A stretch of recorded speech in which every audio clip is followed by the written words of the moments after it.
5 ભાઈબંધો મળીને હાવ ખોટી રીતે તેરપંડી રમતા હતા. તો એમાં અચાનક સાહેબની રેડ પડી અને ત્યાં મારા હિસાબના પૈસા પડેલા હતા.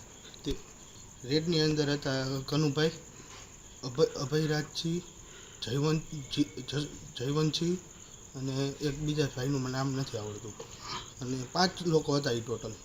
પછી અમને ત્યાંથી બધું પન્ના ને બધું અહીંયા મારા જે પેમેન્ટ પડેલું હતું એ પણ લઈ ગયા.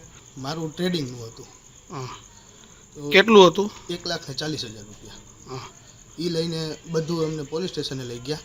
અમારા જ બાઇકમાં, અમારા 2 બાઇક હતા, એમાં ને એમાં અમને લઈ ગયા. ત્યાં લઈ જઈને અમને ઉપર બેસાડી રાખ્યા. પછી એમ કીધું કે આ બધું જુગારનો મુદ્દામાલ છે.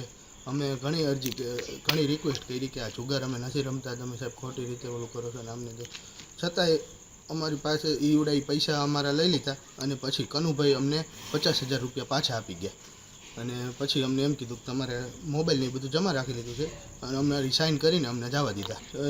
એમે ફરિયાદ તો 20,000ની અંદર જ ફાળેલી છે. ટોટલ 32,000ની ફરિયાદ પાડેલી છે બાઇક સહિત. અને છતાંય અમારે પછી મને 50,000 જ પાછા આપ્યા છે. ટોટલ 90,000 રૂપિયા મારા એને લઈ લીધા છે.